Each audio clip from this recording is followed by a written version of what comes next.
After throwing a pick that set up a Chicago touchdown, Kaepernick allegedly used the N-word in addressing Lamar Houston. According to Fox Sports, Kaepernick was penalized on the field and later fined more than $11,000 for the alleged slur, but denied saying anything and will appeal the fine. Right now, we welcome back to the desk Nate Burleson, 11-year NFL veteran, current free agent wide receiver. What's your reaction to this? Well, allegedly, I'll just say allegedly. I'm going to say this. I don't think that he's the first player to use the N-word over these first few weeks of the season and even in preseason. And he's allegedly not going to be the last. My concern is, how do you pinpoint who's saying what on the field? You know what, there's a handful of refs and 22 guys on the field at a time yelling and screaming. You got the fans yelling and screaming. There's talk going back and forth before, during, and after every single play.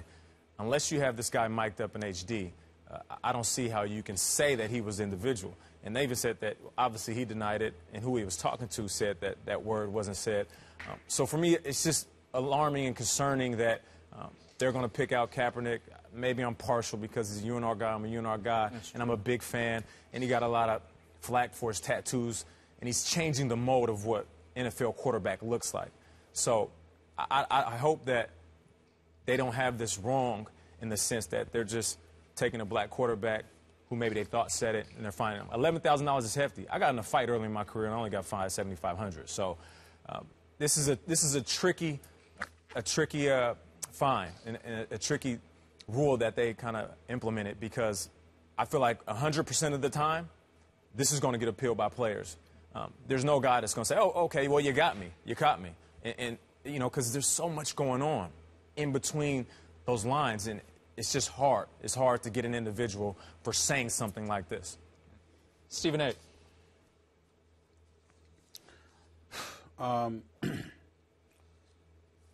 First of all, the rules are the rules, and if you break the rules, we understand that you have to be penalized for it. Colin Kaepernick denied saying it. Lamar Houston, the person he allegedly said it to, denied hearing it. He said that he heard no such thing from Colin Kaepernick. Both of them acknowledged they don't even know one another, and we get that. And the rule book and unsportsmanlike contact, using abusive, threatening, or insulting language, or gestures to opponents, teammates, officials, or representatives of the league is prohibited, and we understand that. So that's on the record. We live in a day and age right now where the use of the N-word has taken on an entirely new definition, new problem, and obviously it's something that the league felt that needed to be addressed. But in the interest of making sure that I'm not hypocritical in any way, Skip Bayless, better than anybody, knows my position on this. He has spoken to Mr. John Wooten, who we both have an incredible amount of respect for. But to be quite honest with you on this particular issue, I refuse to even talk to. And I stand by that position, and I will never deviate from it because of one reason and one reason only. I find it absolutely, utterly appalling, ironic, and dare I say hypocritical for anybody from the white community to actually be in a position to punish us for the use of the word. I can't even tell you how egregious I find that to be. I am not backing away from that statement. Skip will confirm that I have been consistent in my position on this matter. I will not change. I will take it to my deathbed. I will never deviate from this. I will never acquiesce to this. It's one thing for ESPN or anybody else to sit there and say over our airwaves, we don't want this. It's one thing for the NFL to say that on our field, in this testosterone-filled game where guys are going at it and saying Lord knows what to one another, we don't want this stuff spewed. I do understand that. And I respect the heck out of Mr. Wooten and what he's addressing as it pertains to that matter. But what you have to understand is that as a black man, to be in a situation where you could utter the word and it could be taken out of context and not even meant in the way that other people outside of our community might interpret it. But the people who actually made the word heinous, who actually made the word so incendiary, who used it to minimize and demoralize and basically disintegrate, at least mentally and emotionally, dare I say spiritually, a nation of black people for you to find yourself in a position where you literally get to penalize two black folks talking and they happen to use that word? I find, you know what? We're over FCC airwaves. I'm going to leave it at that. Everybody knows what I mean. That's some powerful stuff right there. That's powerful stuff. It was. Go ahead, Skip. You both made powerful, powerful points. And I appreciate both of your perspectives. Now, let me address the gentleman I've known for 35 years, John Wooten, Stephen A. mentioned. He is a friend of mine, and I have great respect for him. John Wooten is a 77-year-old black man who is now the chairman of the Fritz Pollard Alliance.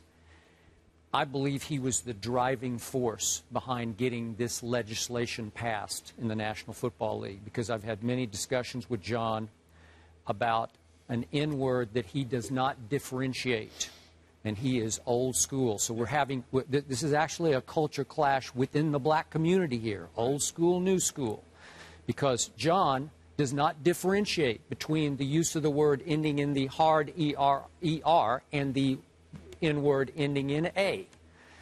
And we've gone back and forth about this. I say, John, the kids, he said, I don't care, the kids. That they have no idea what they're doing when they use that word ending in A, because they don't know the price that got paid trying to obliterate, to eradicate the use of the word ending in ER. Why would, in John's view, we perpetuate this? And Stephen A. and I have talked with Michael Eric Dyson on this show about this, on and on.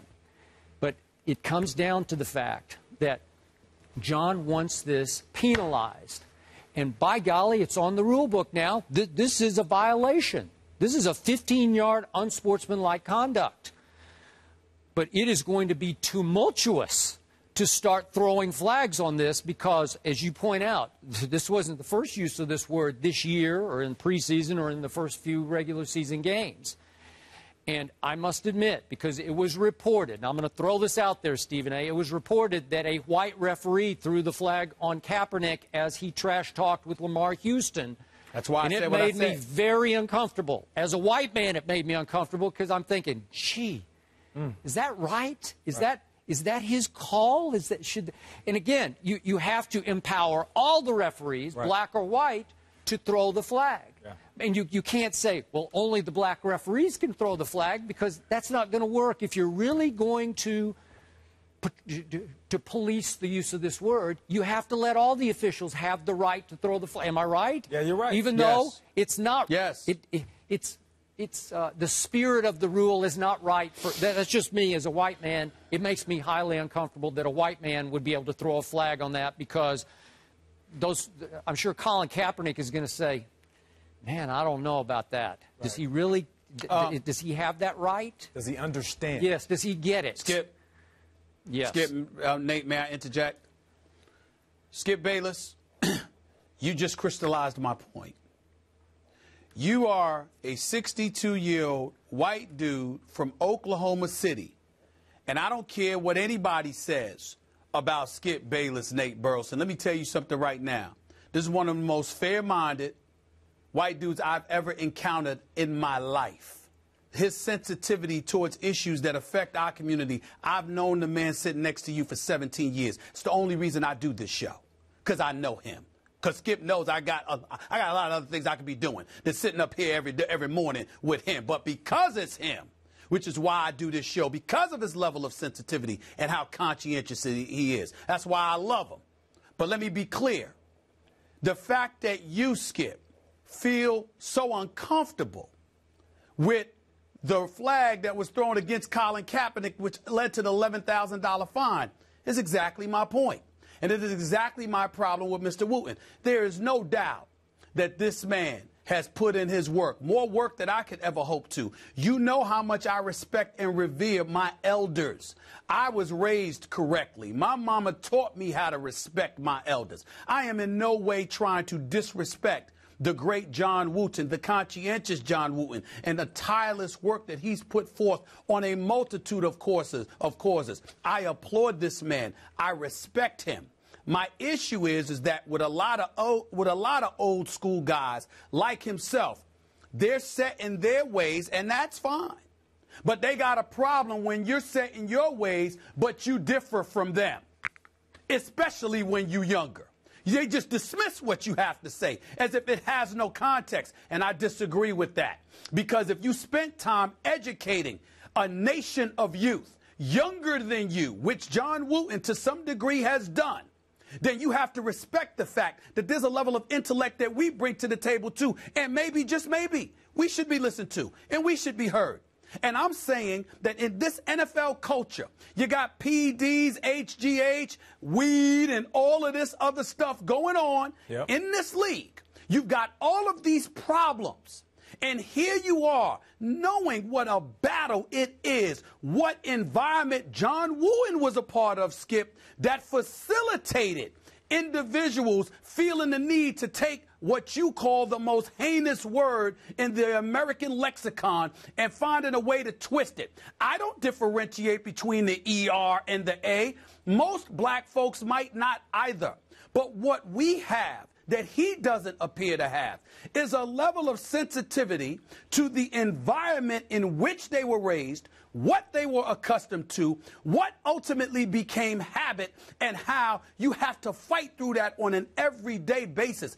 It's a challenge. If they came on ESPN, Skip, I sincerely doubt that they're going to utter that word on national television for a sports show while talking. But while they're on the football field throwing elbows and body slamming each other and doing all of this stuff, might that word come out? Maybe so. Instead of worrying about the word, why don't you take the mics off of them so nobody has to hear it?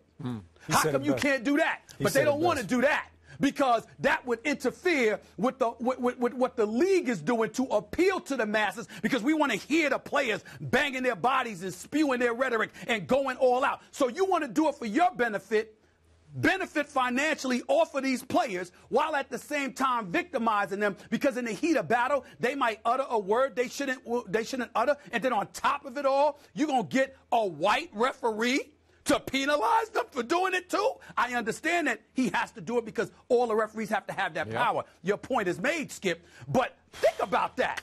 A white person is going to sit up there and look at two black dudes on the field and say, you can't say this to one another. Here's a flag, and oh, by the way, a fine is coming to take money out your pocket, and John Wooten is at front and center for that? I find it egregious and appalling. I'll take it to my deathbed. I'll die having that position. That is wrong. Very well stated. It is wrong. Very well stated and very Well powerfully done. stated there. Stephen A. Smith, perfect spot to leave it right there.